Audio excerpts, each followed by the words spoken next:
What's going on, my PT peeps, my Walking Dead family, my fighters? I'm One Eye Bry, also known as PT. Don't know if I'm winking or blinking, but I'm definitely thinking about the Walking Dead Chief Content Officer Scott Gimple and Angela Kang and a couple people from The Walking Dead talking about the finale is going to be closure for The Walking Dead. We'll talk about what they said in a comicbook.com article, but let's talk about a couple of different things. First, spoiler warning for all things Walking Dead. I don't want to ruin anything for you, so stop watching now if you don't want to know some of this information. Now, the only finale we got, the series finale so far, is The World Beyond.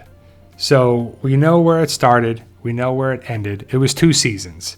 To me, it probably should have been 1 season of 13 or 16 episodes. It didn't need to be 2 10s. We don't need 20 episodes of this stuff here. But the show came and went. And it didn't feel like an ending. It felt like, all right, what's next? You know, that's pretty annoying for a series finale. It's good for a season finale to ask what's next. But we know that Hope was working on just the yeast to take out the walkers, and now they have something to combat them. But are they going to spread that around? What about Portland? What about the rest of the survivors? A lot of people survived in World Beyond. It was like more people were alive than I thought. So what does the future hold for them? Will we see Jadis in the Michonne Rick show?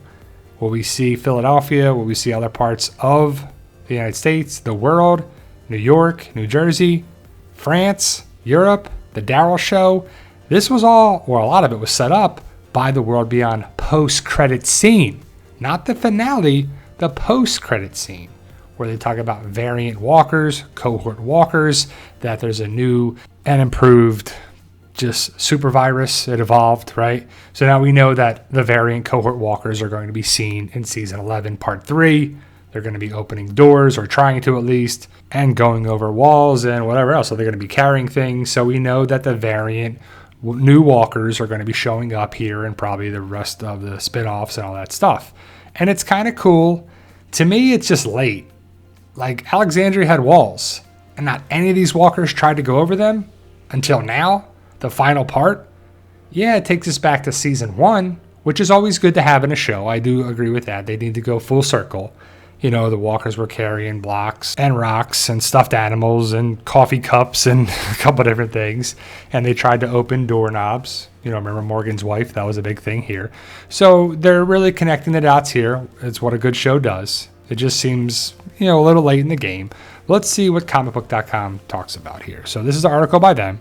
We were going off of the assumption that we were continuing to go for a while, and then things changed, said Walking Dead Universe Chief Content Officer Scott Gimple, referring to AMC's announcement in September 2020 that the show would end with season 11. I feel that it folded into some plans nicely. It folded into some issues as well.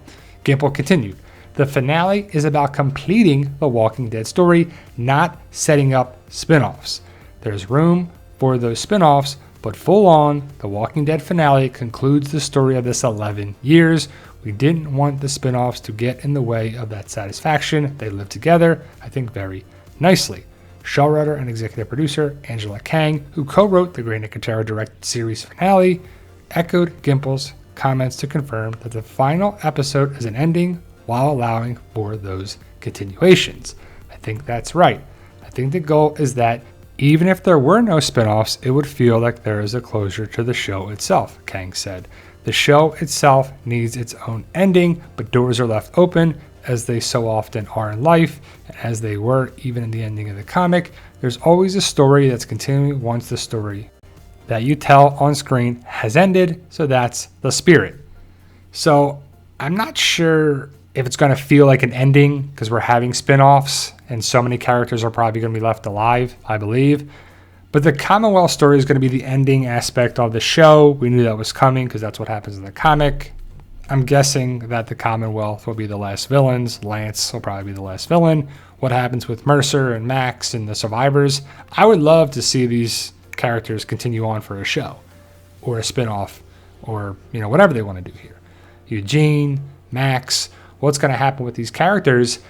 Will we have a spinoff of a spinoff? You know, will certain characters get a spinoff? Like, we know Daryl, Carol, Maggie, Negan, you know, Rochon, you know, all that's going to happen. What about Father Gabriel? What about Eugene? What about Aaron? What about people like that? If they survive, we don't know yet, but I think a lot of the characters are going to survive, and I want them to survive. But it feels like everybody's getting a spinoff. Like, you get a spinoff, you get a spinoff, you get a spinoff. Hey, spinoff, you want a spinoff? Hey, you get one too. What's going to happen with Carol now, because she was supposed to be in the Daryl and Carol show, but we know that Carol's going to survive. There's no way they'll kill this character off, would they? Doubtful. But we know that Daryl is going to Europe. How does he get there? Why does he get there? Does he take some sweet Commonwealth or CRM helicopter and fly over there?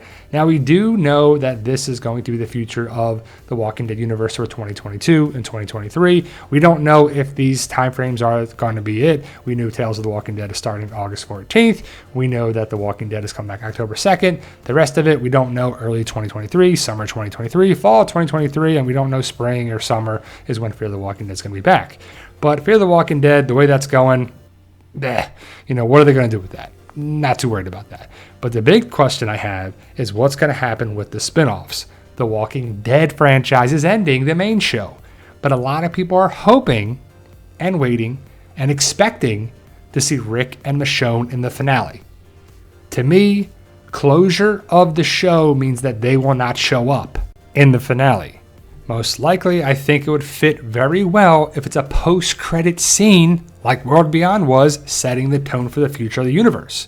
The variant cohort walkers were in the post-credit scene. Now they're coming around the main show. Finale closure doesn't mean setting Michonne and Rick back into this world, but I think their closure will be in their show. That's kind of what Michonne Denai Guerrera hinted at in the Comic-Con interview, small little panel thing that she did at Comic-Con last week. It was a week ago that we found out about that, as I make and post this video. So we'll have to see how it goes down, but I don't know if it's going to feel like closure. When this guy's coming back, it could feel like closure if they come back, and I hope they come back, but it just doesn't. I don't know. We'll have to see how it's actually done, and more shows end up poorly than are actually good. There's only a handful of series finales that I think are great in the grand scheme of shows that I've watched. Let me know your thoughts. Post your comments below. Are you excited for the finale? Are you ready for it to end? Do you think it's going to be done well? Or is it going to just be like, now what? Well, we got to wait and see. Stay safe. And as always, tell them, Daryl.